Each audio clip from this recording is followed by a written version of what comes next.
महाराष्ट्रात जन्माला येणं ही मोठी गोष्ट नाही, पण महाराष्ट्रात जन्म घेऊन शिवराय विसरणं ही सर्वात मोठी शोकांतिका आहे. हो, आज मी एका राजाची गोष्ट सांगणार नाही. आज मी त्या राजाला धन्यवाद देणार आहे, ज्याने स्वराज्य निर्माण केलं, ज्याने स्वाभिमान शिकवला, ज्याने महाराष्ट्राला छाती ताठ करून जगायला शिकवलं. त्या महान राजाचं नाव छत्रपती शिवाजी महाराज. राजे, धन्यवाद. जर तुम्ही नसता तर कदाचित आज मराठी ही ओळखच नसती. आजचा व्हिडिओ शेवटपर्यंत बघा, कारण शेवटी मी एक असं वचन देणार आहे जे प्रत्येक शिवभक्ताच्या रक्ताला उकळवेल. राजे, तुमचं नाव घेतलं की छाती आपोआप ताठ होते. पण कधी विचार केलाय का आपण नेमकं धन्यवाद कशासाठी देतोय? फक्त युद्ध जिंकलात म्हणून नाही. धन्यवाद यासाठी की तुम्ही आम्हाला स्वराज्याचा अर्थ समजावला. त्या काळात सगळीकडे भीती होती.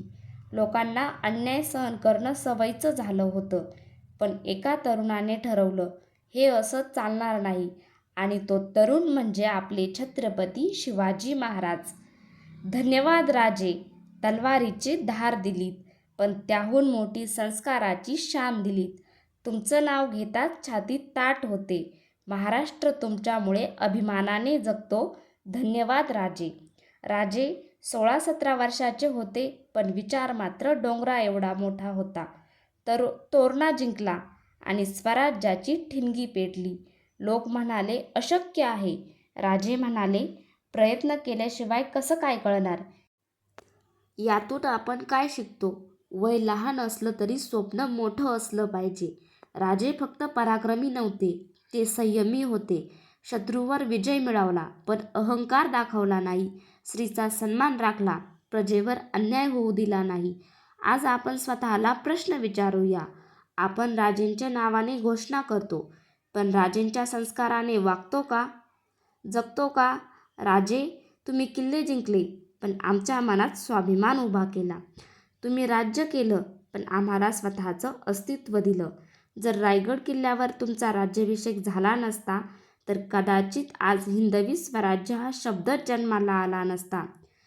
आज आपल्याकडे स्वातंत्र्य आहे, पण आपण स्वतःच्या सवयीचे गुलाम झालो. राजे असते तर काय सांगितलं असतं? स्वराज्य म्हणजे फक्त बाहेरचं राज्य नाही. स्वराज्य म्हणजे स्वतःवर नियंत्रण. आज तलवार नाहीत, पण व्यसन आहे. शत्रू बाहेर नाही, तो आपल्या हातातल्या मोबाईलमध्ये आहे. राजेंचा खरा वारसदार तोच, जो स्वतःवर विजय मिळवतो. आज इथे जे शिवभक्त ऐकत आहेत, पण एक प्रश्न स्वतःला विचारा. आपण राजेंना फक्त स्टेटस ठेवतो की त्यांच्या विचारांनी जगतो? जर खरंच धन्यवाद द्यायचा असेल तर त्यांच्या शिकवणीप्रमाणे वागायला हवं. राजांमुळे आज देव देवळात आहे. राजांमुळे आपला महाराष्ट्र उभा आहे. राजे, तुमचं आयुष्य हे फक्त इतिहास नाही, तो आमच्यासाठी मार्गदर्शक आहे. तुमचे उपकार शब्दात मावणार नाहीत. पण एक वचन देतो आम्ही, तुमचे मावळे, तुमचे सैनिक अन्यायासमोर झुकणार नाही, स्वाभिमान विकणार नाही आणि तुमचं नाव फक्त घोषणेत नाही तर कृतीत जपू.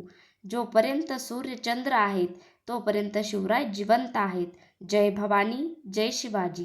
राजे, आज आम्ही तुम्हाला फक्त शब्दांनी धन्यवाद देणार नाहीत, पण प्रत्येक शिवभक्त इथे एक वचन देणार आहे. छत्रपती शिवाजी महाराज, तुमच्या तलवारीची धार आम्ही उचलणार नाही, पण तुमच्या विचारांची ज्योत नक्की जपणार आहोत. आज आम्ही वचन देतो, अन्याय करणारा बनणार नाही, अन्याय सहन करणारा बनणार नाही.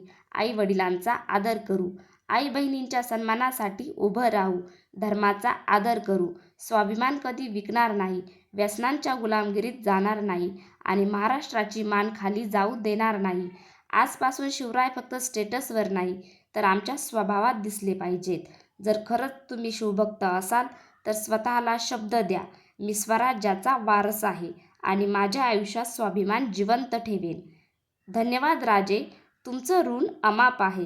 प्रत्येक मराठी मन तुमचंच दास आहे. जोपर्यंत ही माती जिवंत आहे, तोपर्यंत शिवराय आमच्या श्वासात आहे. राजे, शब्द कमी पडतात तुमच्यासाठी, डोळ्यात पाणी येतं आठवणींसाठी.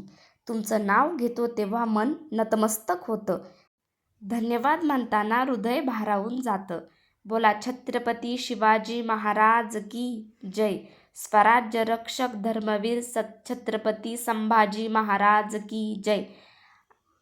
जय भवानी, जय शिवाजी. आईसाहेब जिजामाता की जय. हर हर महादेव. भारत माता की जय. जय महाराष्ट्र.